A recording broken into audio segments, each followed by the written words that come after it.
Good evening, my fellow African diaspora. My name is Ambassador Dr. Arikana, Chihombori Quao. I am the African Union Ambassador to the United States of America. Our offices are located on 1640 Wisconsin Avenue, Northwest in Washington, D.C. I am here as your ambassador with two main mandates. The first one is to promote Africa in the Americas, and the second one is to galvanize the African diaspora to participate in the development of Africa. Who are the African diaspora? According to the African Union definition, African diaspora are all people of African descent living outside Africa. The 55 African heads of states understand very clearly that in order for Africa to take its rightful place on the world stage, in order for sustainable development to come to Africa, the African diaspora must be front and center of that conversation. So it is precisely why I'm here to have a conversation with you all, my fellow brothers and sisters, sons and daughters. As you all know, I was appointed by Chairman Zuma, the former chair of the African Union. And currently, our new chair is His Excellency Musa Faki Mahamat. He took office 2 years ago. Both of them are also very clear about the need for the African diaspora to participate in the development of Africa. Madam Zuma, on my last conversation with her, she jokingly said, you know, my sister, the African diaspora are a very diverse population. Unfortunately, children of Africa who don't really get along, who don't understand each other, who don't like each other sometimes. But be it as it may, she did have hope that if we continue to engage each other, if we continue to understand each other, maybe, just maybe, we would see enough reason to come together, put aside our differences, and speak with one voice, one continent, one Africa. So that is why I am here. And in order for us to begin to understand each other, in order for us to begin to engage each other in a meaningful conversation, first we must ask ourselves the question, how did we get here? How did Africa end up where Africa is? Allow me to take you to 1884, Berlin Conference. From November of 1884 to February of 1885, our colonizers met to discuss how to make sure that Africa and its children are forever defeated and dominated. Prior to 1884, they were going into Africa in a very haphazard way. They started stealing from each other what they had stolen from the Africans. They were getting ready to have a European war on the African soil. The then Chancellor of Germany, Bismarck, realizing that what was getting ready to happen, called in his sidekick, then King of Belgium, Leopold, and said, we are getting ready to have a problem. Could we please call all the colonizers to come and meet in Berlin, Germany? Let's discuss, let's organize ourselves to see to it that we can effectively loot from the Africans.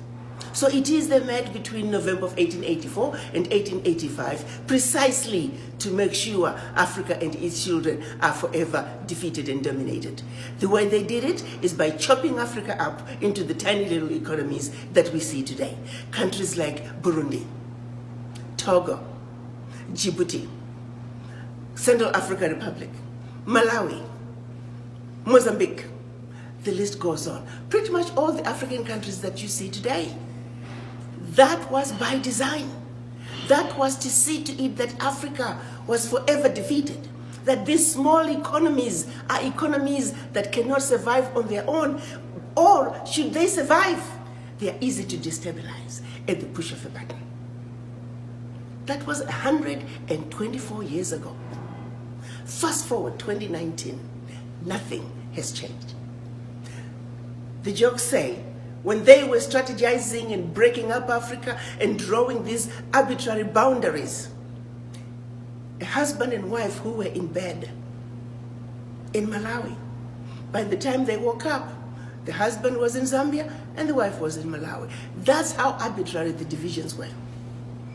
Picture yourself driving from Zambia you're speaking English. Pretty soon, you're in Angola, you're speaking Portuguese. Pretty soon, you're in the DRC, you're speaking French. Pretty soon, you are in Equatorial Guinea, you're speaking Spanish. Keep moving north, you're now in the southern part of Cameroon, you're speaking English. You go up north, you're speaking French. Soon after that, you are in Nigeria, you're speaking English. It was such an arbitrary process, a process that brought maximum division among people who were once the same. We were powerful kingdoms. The countries of Africa that we know today, prior to 1884, they did not exist as these countries.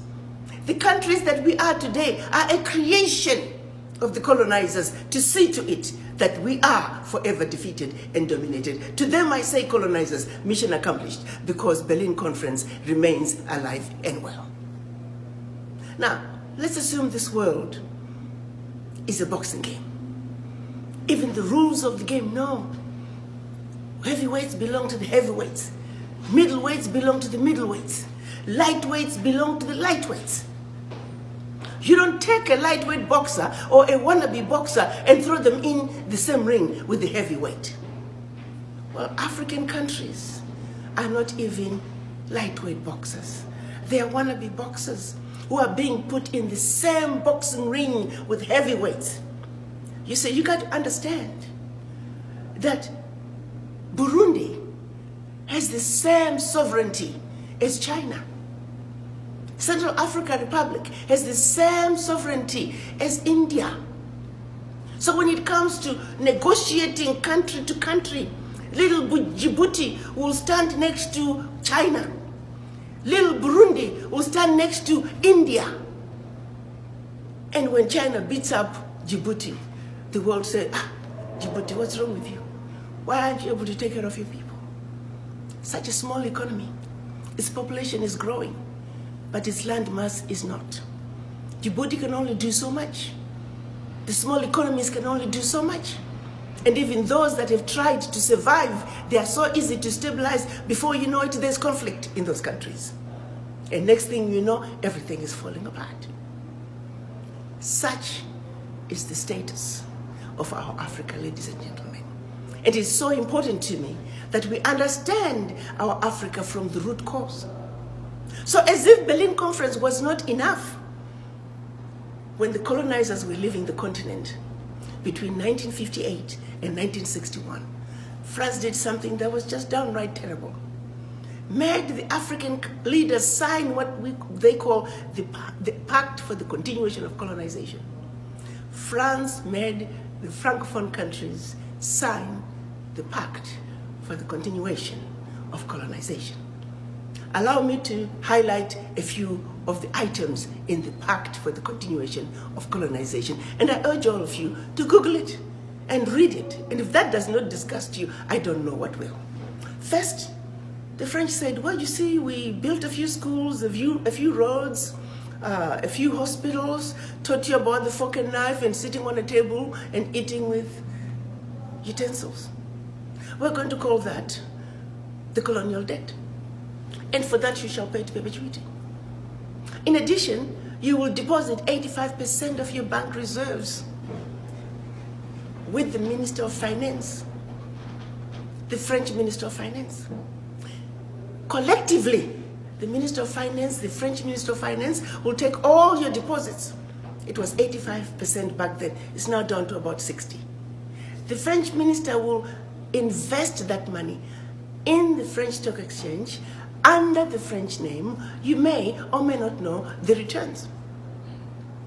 Today, France is taking out of Africa, Francophone Africa, over $500 billion. Over $500 billion. We, the Africans, the poor countries, we're giving France over $500 billion a year. Year in, year out. And no one is talking about it. The latest figures are saying for every $14 billion that France takes out of Africa, by the time they finish investing it, they're realizing upwards of $300 billion for every $14 billion. So in actuality, France is taking out of Africa trillions of dollars year in, year out. should any of those countries wish to access some of their own money that they deposited with France, they have to submit their own financial reports for the country. And if approved, they can only access up to 20% of that money as a loan at commercial interest rates. Figure that one out. That is our reality. It gets better. They were also told that if you need any military equipment, you can only purchase it from France. Your military can only be trained by France. That France will have military presence in your own country and can invade you without notice should they feel French interests are being violated. Language of instruction shall be French. All your minerals discovered, yet to be discovered, France has the first right of refusal. All the contracts, big contracts, private and public, French companies have the first right of refusal. Now, my brothers and sisters, sons and daughters, if you were to go home and run for president, and your first day in office, your chief of staff comes to you and says, oh, by the way, Mr. President, Madam President, before you start, I must read you the do's and don'ts as stipulated by the pact for the continuation of colonization. And your chief of staff reads this to you. What power do you have? This is precisely what our colonizers wanted. To leave us in a position that no matter how hard we try, trying to get a leg up is mission impossible. But in those incidences that we're able to, regardless, because that's who we are as black people, we're very easy to destabilize. Others might say, but Ambassador, why haven't the African leaders done something about this horrible pact? Well, they have. In the past, it's very well documented. Of the 60-something coups that took place in Africa, 7 of them are documented as having been orchestrated by France, and 7 of those involved an African leader being assassinated during a coup.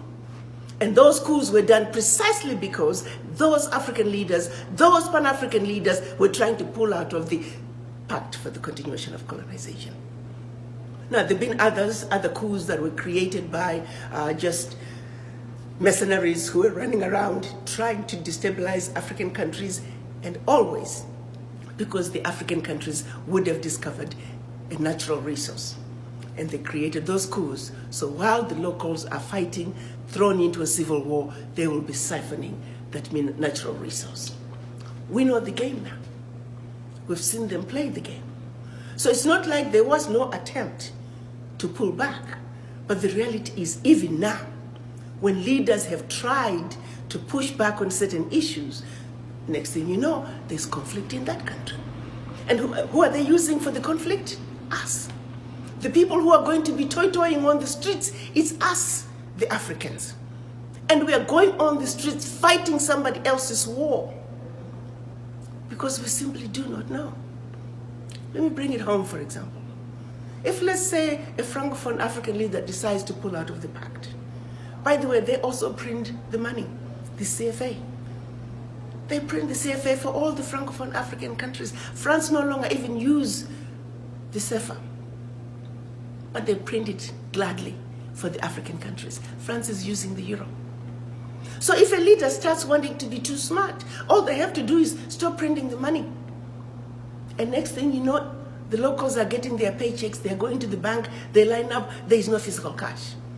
It's that easy to destabilize Africa. Food in most of the Francophone countries, close to 50% in some countries, the food is coming from France. If you start acting like you're too smart, they simply stop sending food. And before you know it, the shelves are empty. And the locals start demonstrating. And they'll be demonstrating and blaming the president. I am not saying our African presidents don't have any blames. Nobody's without blame. No country is perfect. No leader is perfect. I get that. But what I'm saying is, in order for us to make sure when we demonstrate, when we complain, we are complaining about issues that are truly matter to us, not issues that we are being thrown into because somebody else has a different agenda. They're basically throwing a shiny object in one direction, and we run after the shiny object when the real issue is over here. So what I'm talking about is like Africa is like a tree. The problems of Africa, such as youth unemployment, poverty, disease, starvation, those are the leaves on a tree. They're drying up. Today, this country has the problem. Tomorrow is that country. Tomorrow is... Those are the issues. They're leaves. They're going to come and go. The branches, they're going to die, but they'll come back season after another. But until you address the issues of the root, this tree will always be a problem. For Africa, the root has to do with the Berlin Conference. We must be clear that the Berlin Conference is alive and well. A decision that was made 124 years ago remains alive and well today. In addition, after the Berlin Conference, they did something just as deplorable. They set out to let the Africans believe everything African was bad and everything European was better and more desirable. That's the rule of divide and conquer. That's the legacy of colonization. Have you ever wondered why, when you try to go home at the airport, if you travel with our brothers and sisters who happen to be Caucasian, they get better treatment by our own people? I was trying to go through the airport, I won't mention which country in Africa. I called the porter 3 times. The man would come and hang around. The minute I look another way, he's gone. I later found out from one of the porters that, we are looking for the white people because they pay more. My own people are discriminating against me. Thanks to the Berlin Conference. Thanks to the legacy of colonization. Thanks to the rule of divide and conquer. Those are some of our realities. How do you address that? We must understand it. We must realize on an individual basis that we are suffering from this affliction that is called the legacy of colonization and the legacy of slavery. Because for true healing to take place, for sustainability to take place, it has to start with a conversation with the image in the mirror. So when it's all said and done, our understanding of what is really going on in Africa, what is really making Africa end up where Africa is where we need to begin. So for today, I ask you to understand the Berlin Conference and its relevance to you today. Its relevance in your family today. Its relevance to your country and to your continent and to the world wherever black people are.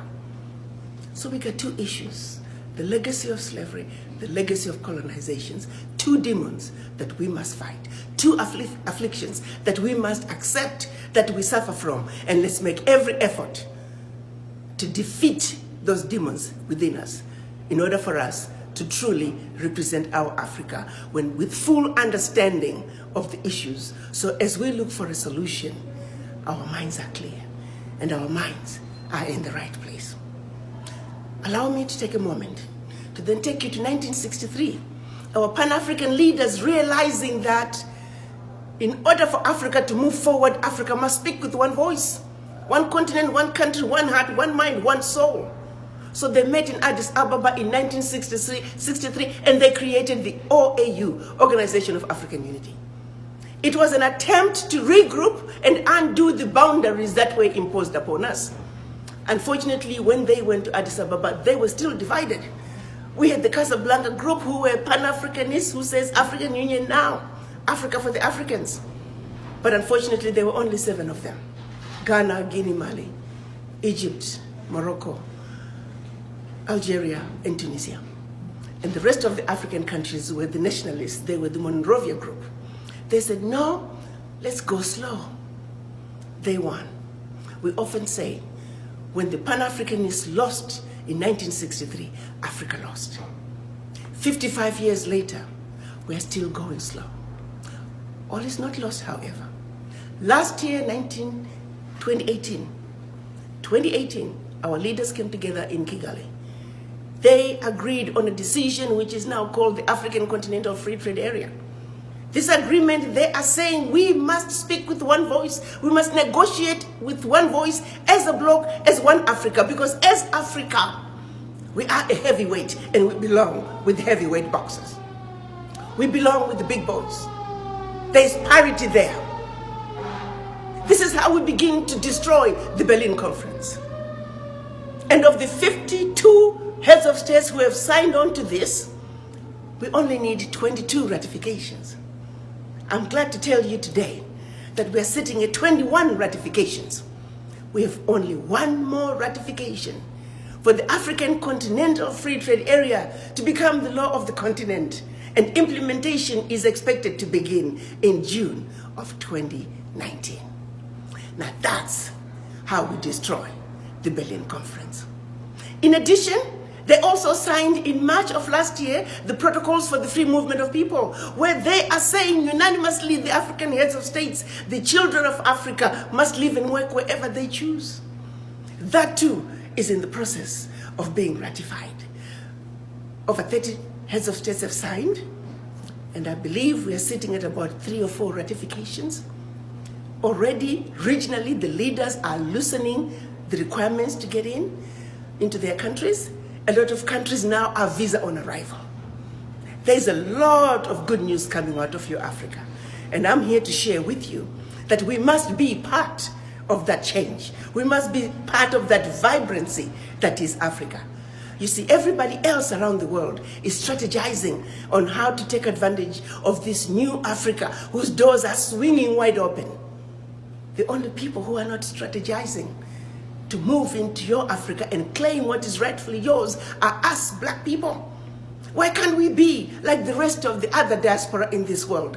Ask for the voices of Indian diaspora, loud and clear. Chinese diaspora, loud and clear. Irish diaspora, loud and clear. Mexicans, Jews.